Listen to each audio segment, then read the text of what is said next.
9 ಇದು ಕನ್ನಡಿಗರ ಕಣ್ಮಣಿ. ಇತ್ತೀಚೆಗೆ ಕೂಡು ಕುಟುಂಬಗಳನ್ನ ಕಾಣುವುದು ತುಂಬಾ ಕಡಿಮೆ.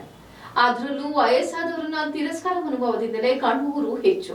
ಅಂತಹದರಲ್ಲಿ ಇಲ್ಲೊಂದು ಕೂಡು ಕುಟುಂಬ ಒಟ್ಟಿಗೆ ಸೇರಿ ಶತಾಯುಷಿ ಅಜ್ಜನಿಗೆ ಹುಟ್ಟುಹಬ್ಬ ಆಚರಿಸಿ ಊರು ತುಂಬಾ ಬಾಡೂಟ ಹಾಕಿಸಿ ಸಂಭ್ರಮಿಸಿದ್ದಾರೆ. ಹಾಗಾದ್ರೆ ಆ ಶತಾಯುಷಿ ಅಜ್ಜ ಯಾರು? ಇರೋದಾದ್ರೂ ಎಲ್ಲಿ ಅಂತೀರಾ? ಹಾಗಾದ್ರೆ ಈ ಸ್ಟೋರಿ ನೋಡಿ. ಜನುಮದಿನ ಅನ್ನೋದು ಈ ಬದುಕಿನ ನೆನಪು, ಈ ಬದುಕು ಅನ್ನೋದು ಸವಿ ಪ್ರೀತಿಯ ನೆನಪು.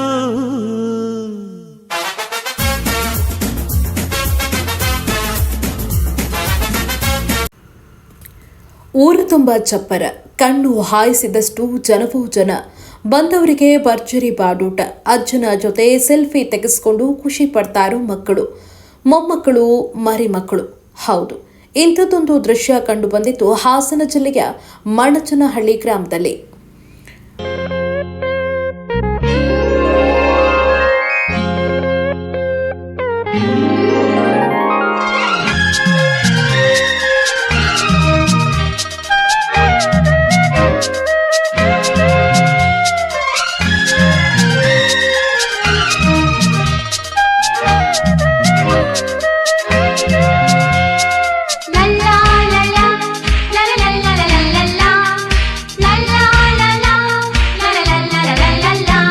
ಮಣಚನಹಳ್ಳಿಯ ಪಾಪಣ್ಣ ಅನ್ನೋ ಈ ಅಜ್ಜ ಶತಮಾನವನ್ನ ದಾಟಿ 106ನೇ ವರ್ಷಕ್ಕೆ ಕಾಲಿಡ್ತಿದ್ದಾರೆ. ಅದಕ್ಕಾಗಿ ಇಡೀ ಕುಟುಂಬ ಊರಿಗೆಲ್ಲ ಬಾಡೂಟ ಹಾಕಿಸ್ಕೊಂಡು ಹುಟ್ಟುಹಬ್ಬವನ್ನ ಆಚರಿಸ್ತಾ ಇದೆ. ಮಕ್ಕಳು, ಮೊಮ್ಮಕ್ಕಳು, ಮರಿಮಕ್ಕಳು ಸೇರಿ ಸಂಭ್ರಮದಿಂದ ಆಚರಣೆ ಮಾಡಿದ್ದಾರೆ.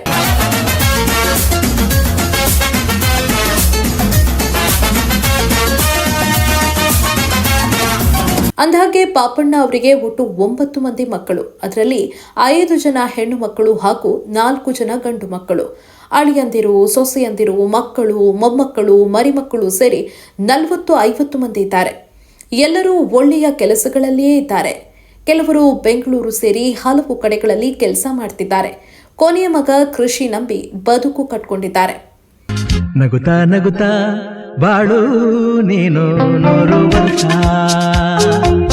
ಎಂದು ಹೀಗೆ ಇರಲಿ ಹರುಷ ಹರುಷ. ಒಟ್ಟಿಗೆ ಸೇರೋದೇ ಅಪರೂಪವಾಗಿದ್ದು ಇವತ್ತು ಎಲ್ಲರೂ ಸೇರಿ ಪಾಪಣ್ಣ ಅವರ 100 ವರ್ಷ ಪೂರೈಸಿರುವ ಹಿನ್ನೆಲೆ ಅಜ್ಜನ ಕೈಯಲ್ಲಿ ಕೇಕ್ ಕಟ್ ಮಾಡಿಸುವ ಮೂಲಕ ಸಂಭ್ರಮಿಸಿದ್ದಾರೆ. ಇನ್ನು ಅಜ್ಜನಿಗೆ ಆರತಿ ಬೆಳಗಿ ಮೊಮ್ಮಕ್ಕಳಿಂದ ಬಂಗಾರದ ಉಡುಗೊರೆ ಹಾಗೂ ಪುಷ್ಪವೃಷ್ಟಿಯ ಮೂಲಕ ಹುಟ್ಟುಹಬ್ಬವನ್ನ ವಿಶೇಷವಾಗಿ ಆಚರಿಸಲಾಯಿತು. 100 ಕಾಲ ಸುಖವಾಗಿ ಬಾಳು, ಹ್ಯಾಪಿ ಹ್ಯಾಪಿ ಬರ್ತ್ಡೇ, ನಿನ್ನ ಬಾಳು ಎಂದು ಬೆಳಕಾಗಬೇಕು, ಹ್ಯಾಪಿ ಹ್ಯಾಪಿ ಬರ್ತ್ಡೇ. 100 ಕಾಲ ಸುಖವಾಗಿ ಬಾಳು, ಹ್ಯಾಪಿ ಹ್ಯಾಪಿ ಬರ್ತ್ಡೇ, ನಿನ್ನ ಬಾಳು ಎಂದು ಬೆಳಕಾಗಬೇಕು, ಹ್ಯಾಪಿ ಹ್ಯಾಪಿ ಬರ್ತ್ಡೇ. ಇವರು ನಮ್ಮ ತಾತವರ ಮೊಮ್ಮಗ. ನಾನು ನಮ್ಮ ತಾತಂಗೆ ಈಗ 106 ವರ್ಷ. ಇವರಿಗೆ ಈಗ ಮಕ್ಕಳು, ಮೊಮ್ಮಕ್ಕಳು, ಮರಿಮಕ್ಕಳು ಎಲ್ಲ ನೋಡಿ, ಮರಿಮಕ್ಕಳು ಮದುವೆನೂ ನೋಡೈತೆ. ಇನ್ನು ಸದ್ಯದಲ್ಲೇ ಮಕ್ಕಳನ್ನು ನೋಡ್ಬೋದು. ಅದಕ್ಕೋಸ್ಕರ ಈ ಖುಷಿಯಿಂದ ನಮ್ಮ ಪಾಪಣ್ಣಪ್ಪ ಶತಮಾನೋತ್ಸವ ಅಂತ ಮಾಡ್ತಾಯಿದ್ದೀವಿ. ನಗುತ್ತಾ ನಗುತ್ತಾ ಬಾಳು ನೀನು 100 ವರ್ಷ ಎಂದು ಹೀಗೆ ಇರಲಿ ಹರುಷ ಹರುಷ. ಪಾಪಣ್ಣ ಅವರು 1920ರಲ್ಲಿ ಹಾಸನ ಜಿಲ್ಲೆಯ ಮಣಚನಹಳ್ಳಿ ಗ್ರಾಮದಲ್ಲಿ ಜನಿಸಿದ್ರು. ಇದೀಗ ತನ್ನ 3ನೇ ಮಗನ ಮನೆಯಲ್ಲಿ ಆಶ್ರಯ ಪಡೆದಿದ್ದಾರೆ. ಅಜ್ಜನಿಗೆ 105 ವರ್ಷ ತುಂಬಿ 106ನೇ ವರ್ಷ ಆದರೂ ಇದುವರೆಗೂ ಯಾವುದೇ ಅನಾರೋಗ್ಯದ ಸಮಸ್ಯೆ ಕಾಡಿಲ್ಲ. ಈಗಲೂ ಸಹ ಕಣ್ಣುಗಳು ಚೆನ್ನಾಗಿ ಕಾಣಿಸ್ತವೆ. ಕೆಲವನ್ನ ಓದ್ತಾರೆ. ಅಷ್ಟೇ ಅಲ್ಲದೆ ಮಕ್ಕಳು, ಮೊಮ್ಮಕ್ಕಳನ್ನ ಗುರುತಿಸ್ತಾರೆ. 100 ವರ್ಷಗಳ ಕಾಲ ಬದುಕುವುದು ಅಂದ್ರೆ ಸಾಮಾನ್ಯ ಅಲ್ಲ. ಹೀಗಾಗಿ ಅಜ್ಜನಿಗೆ ಎಲ್ಲರೂ ಸೇರಿ ಏನಾದರೂ ಮಾಡಬೇಕು ಅಂತ 106ನೇ ವರ್ಷದ ಹುಟ್ಟುಹಬ್ಬವನ್ನ ಆಚರಿಸಿದ್ದಾರೆ. 106 ಕಾಲ ಸುಖವಾಗಿ ಬಾಳು, ಹ್ಯಾಪಿ ಹ್ಯಾಪಿ ಬರ್ತ್ಡೇ, ನಿನ್ನ ಬಾಳು ಎಂದು ಬೆಳಕಾಗಬೇಕು, ಹ್ಯಾಪಿ ಹ್ಯಾಪಿ ಬರ್ತ್ಡೇ. ಅವ್ರಿಗೆ ಇವಾಗ 106 ವರ್ಷ ಆಗಿದೆ. ಹಂಗಾಗಿ ಈ ವರ್ಷ ನಾವು ಹೋದ ವರ್ಷ ಸಿಂಪಲಾಗಿ ಬರ್ತಾರೆ ಮಾಡಿದ್ದು, ಈ ವರ್ಷ ಜೋರಾಗಿ ಮಾಡಿದ್ದೀವಿ. ಊರಿಗೆಲ್ಲ ಊಟ ಹಾಕ್ಸಿ ಬೆಳಗ್ಗೆ ಎದ್ದು ಒಂದು ಸಲ ಊರೆಲ್ಲ ರೌಂಡ್ಸ್ ಹೋಗ್ಬಿಟ್ರೆ ಈಗ ಬರೋದು ಇನ್ನು 10 ಗಂಟೆಗೆ. 10 ಗಂಟೆಗೆ ಬಂದ್ಬಿಟ್ಟು ತಿಂಡಿ ಮಾಡಿ ಮಲ್ಕೋತಾರೆ. ಮತ್ತೆ ಮಲ್ಕೊಬಿಟ್ಟು ಮತ್ತೆ 3 ಗಂಟೆಗೆ ಹೋಯ್ತಾರೆ ಮತ್ತೆ ತಿರುಗಾಡೋಕ್ಕೆ ಊರೆಲ್ಲ. ಮತ್ತೆ ನಮ್ಮೂರೆಲ್ಲ ಹಂಗಂತ ಹೆಸರು ಗಾಂಧಿ ಅಂತೆಲ್ಲ ಹೆಸರು ಇಟ್ಬಿಟ್ಟಿದ್ದಾರೆ. ಬಾಳೆಲ್ಲ ಹಾಲು ಸುರಿದಂಗೆ ಪ್ರತಿ ಹೆಜ್ಜೆ ಜೇನು ಹರಿದಂಗೆ ನನ್ನ ಅಣ್ಣ ನಗುತ್ತಾ ಇದ್ರೆ ಸಾಕು ಅದೇ ಅಟ್ಯಾಚ್ಮೆಂಟ್. ಇವತ್ತು ಮಣಚನಹಳ್ಳಿ ಪಾಪಣ್ಣ ಅವರ 105ನೇ ಜನ್ಮದಿನೋತ್ಸವವನ್ನು ಆಚರಣೆ ಮಾಡ್ತಾ ಇದ್ದಾರೆ. 105 ಅಂದರೆ ಬಹಳ ಒಳ್ಳೆಯ ಆಯುಷನ್ನು ಪಡ್ಕೊಂಡು ಬಂದಿದ್ದಾರೆ. ಇವತ್ತು ನಾವು ಯುವಕರೇ ಸಹ ಆರೋಗ್ಯ ಇಲ್ಲದೆ ಅನೇಕ ಸಮಸ್ಯೆಗಳಲ್ಲಿ ಸಿಗಾಕೊಳ್ಳೋದು, ಅಕಾಲಿಕ ಮರಣ ಹೊಂದೋದನ್ನೆಲ್ಲ ನೋಡ್ತಾ ಇದ್ದೀವಿ. ಇವರನ್ನು ನೋಡಿ ನಾವು ಅವರ ಜೀವನ ಶೈಲಿ, ಅವರ ಆಹಾರ ಪದ್ಧತಿ ಮತ್ತು ಅವರ ಮಾನಸಿಕ ಸ್ಥಿತಿ ಇದೆಲ್ಲವೂ ಕಾರಣ ಆಗುತ್ತೆ. ಶುದ್ಧ ಗಾಳಿ, ಶುದ್ಧ ನೀರು ಮತ್ತು ಒಳ್ಳೆಯ ಆಹಾರ. ನಾವು ಇವತ್ತೇನು ಹೊರಗಡೆ ಎಲ್ಲ ಆಹಾರವನ್ನು ಏನು ತಿಂತೀವಿ ಅದರಲ್ಲೇ ಸಾಕಷ್ಟು ಆರೋಗ್ಯ ಹಾನಿಯಾಗುತ್ತೆ. ಇವರು ಎಲ್ಲರಿಗೂ ಇವತ್ತಿನ ಯುವ ಜನಾಂಗಕ್ಕೆ ಅದರಲ್ಲೂ ಮಾರ್ಗದರ್ಶಕರಾಗಿದ್ದಾರೆ ಅಂತಲೇ ನಾವು ಭಾವಿಸ್ಬೋದು. ದೇವರು ಅವ್ರಿಗೆ ಇನ್ನೂ ಹೆಚ್ಚಿನ ಆಯಸ್ಸು ಆರೋಗ್ಯ ಕೊಟ್ಟು ಕಾಪಾಡಲಿ ಅಂತ ಹೇಳಿ ನಾವು ಬಯಸ್ತೀವಿ. ಅವರ ಜನ್ಮದಿನೋತ್ಸವದಲ್ಲಿ ನಾವು ಪಾಲ್ಗೊಂಡಿದ್ದು ಭಾಳ ಸಂತೋಷ ತಂದಿದೆ. ಕುಟುಂಬಸ್ಥರು ಅತ್ಯಂತ ಖುಷಿಯಾಗಿ ಪಾಲ್ಗೊಂಡು ಅಜ್ಜನ ಕಾಲಿಗೆ ಬಿದ್ದು ಆಶೀರ್ವಾದ ಪಡೆದುಕೊಂಡ್ರು. ಅಲ್ಲದೆ ಊರಿನ ಜನರು ಕೇಕ್ ತಿನ್ನಿಸಿ ಶುಭ ಕೋರಿದ್ರು.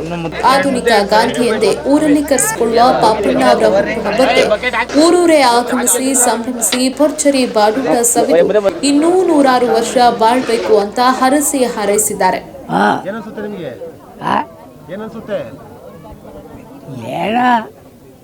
ಅವ್ರು ಪ್ರೀತಿ ಮಾಡ್ಕೊಳ್ಳಿ. ಆದರೆ 1966ರಲ್ಲಿ ಅಲ್ಲಿಂದ ಇಲ್ಲಿಗೆ ಎಲ್ಲ ಹಿಂಗೆ ಕಾಲ ಬರಗಾಲ, ದೇಶಕ್ಕೆ ಅನಾನುಕೂಲ ಇಲ್ಲ. ಎಸ್.ಎಂ. ಕೃಷ್ಣ, ವಲ್ಲಭಾಯ್ ಪಟೇಲರು, ವಾಜಪೇಯಿ, ಅಡ್ವಾಣಿ ಪಾಪ ಪರವಾಗಿಲ್ಲ, ಪಾಕಿಸ್ತಾನ ಅಂತ ನೀವು ರಾಜ್ಯ ಕೊಡಲಿಲ್ಲ. ಇನ್ನು ಬಾಕಿಯವರೆಲ್ಲ ಇಲ್ಲಿಂದ ಈಚೆ ಬಂದರು ಭಾಳ ಮಣ್ಮುಡು. ನಂಜುಂಡ ಸ್ವಾಮಿ ಬೆಂಗಳೂರಿನಲ್ಲಿ, ಶಿವಮೊಗ್ಗದ ರುದ್ರಪ್ಪ ಅವರೇ ಇದು ಬಿಟ್ಟಾಕ್ತಾರೆ. ಕಲ್ಲು ಮರ ಹೊಡಿತಾರೆ ಶಿವಮೊಗ್ಗ ಡಿಸ್ಟಿಕಲ್ಲಿ ಅಂತ ಇದು ಚಳವಳಿ ಶುರು ಮಾಡಿದ್ರು. ಅವ್ರ ಕಾಲದಲ್ಲಿ ಒಳ್ಳೆಯದು. ವಾಜಪೇಯಿ ದೇವ್ರಂತನು 5 ವರ್ಷ ರಾಜ್ಯ ಆಳಿದ. 5 ವರ್ಷದಲ್ಲಿ ಸಾಲ ನಮ್ಮ ಭಾರತ ದೇಶ ಸಾಲ ತೀರಿಸಿ ದೇಶಕ್ಕೆ ಹಂಗಲ್ದಂಗೆ ಮಾಡ್ಬೋದ. ಆಯಿತಾ? ಇನ್ನು ಇವರು ಸ್ವಾತಂತ್ರ್ಯ ಹೋರಾಟದಲ್ಲಿ ಭಾಗಿಯಾಗಿದ್ದು ವಿಶೇಷತೆಗಳಲ್ಲಿ ಒಂದು. ಅಷ್ಟೇ ಅಲ್ಲದೆ ಇಂದಿಗೂ ಅವರನ್ನ ಗ್ರಾಮಸ್ಥರು ಆಧುನಿಕ ಗಾಂಧಿ ಅಂತಲೇ ಕರೀತಾರೆ. ಆದರೆ ಸ್ವಾತಂತ್ರ್ಯ ಪೂರ್ವದಲ್ಲಿ ಜನಿಸಿದ ಇವರ ಹೋರಾಟವನ್ನ ಜಿಲ್ಲಾಡಳಿತ ಗಮನಿಸದೇ ಇರೋದು ಬೇಸರದ ಸಂಗತಿಯೇ ಸರಿ. ಒಟ್ಟಾರೆ ವಯಸ್ಸಾಗಿದೆ ಎಂದು ಮೂಗು ಮುರಿಯುವವರೇ ಹೆಚ್ಚು. ಅಲ್ಲದೆ ವಯಸ್ಸಾದವರನ್ನ ತಿರಸ್ಕಾರ ಮನೋಭಾವನೆಯಿಂದ ಕಾಣೋದು ಸರ್ವೇ ಸಾಮಾನ್ಯ. ಇನ್ನು ಕೆಲವರು ಮನೆಯಲ್ಲಿದ್ದರೆ ಪ್ರೈವಸಿ ಸಿಗೋದಿಲ್ಲ ಅನ್ನೋ ಕಾರಣಕ್ಕೆ ವೃದ್ಧಾಶ್ರಮಕ್ಕೆ ಸೇರಿಸಿ ಕೈ ತೊಳೆದುಕೊಂಡು ಬಿಡ್ತಾರೆ. ಇಂಥ ಕಲಿಯುಗದಲ್ಲಿಯೂ ಶತಾಯುಷಿ ಅಜ್ಜನನ್ನ ತಮ್ಮ ಜೊತೆಯಲ್ಲಿಟ್ಟುಕೊಂಡು ಅವರ ಸಂತೋಷವನ್ನ ಮತ್ತಷ್ಟು ಇಮ್ಮಡಿಗೊಳಿಸುವ ಮೂಲಕ ಕೊನೆಗಾಲದಲ್ಲಿ ಅವರಿಗೆ ಬರ್ತ್ಡೇ ಎನ್ನುವ ಉಡುಗೊರೆಯನ್ನ ನೀಡಿ ತಮ್ಮ ಕುಟುಂಬಕ್ಕೆ ಅಷ್ಟೇ ಅಲ್ಲದೆ ಇಂದಿನ ಪೀಳಿಗೆಗೆ ಮಾದರಿಯಾಗಿದ್ದಾರೆ. ಇಂತಹ ಶತಾಯುಷಿ ಅಜ್ಜ ಮತ್ತಷ್ಟು ವರ್ಷ ಇವರೊಟ್ಟಿಗೆ ಇರಲಿ ಅನ್ನೋದು ನಮ್ಮ ಆಶಯ. ಜನುಮದಿನ ಅನ್ನೋದು ಈ ಬದುಕಿನ ನೆನಪು, ಈ ಬದುಕು ಅನ್ನೋದು ಸವಿ ಪ್ರೀತಿಯ ನೆನಪು.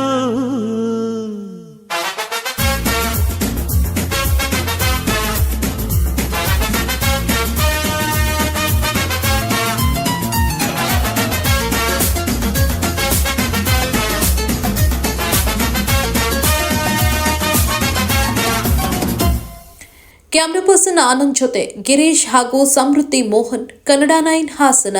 ಇದಾಗಿತ್ತು ಇಂದಿನ ವಿಶೇಷ. ಇಂಥ ವಿನೂತನ ಸುದ್ದಿಗಾಗಿ ನೋಡ್ತಾ ಇರಿ ಕನ್ನಡ 9. ಇದು ಕನ್ನಡಿಗರ ಕಣ್ಮಣಿ.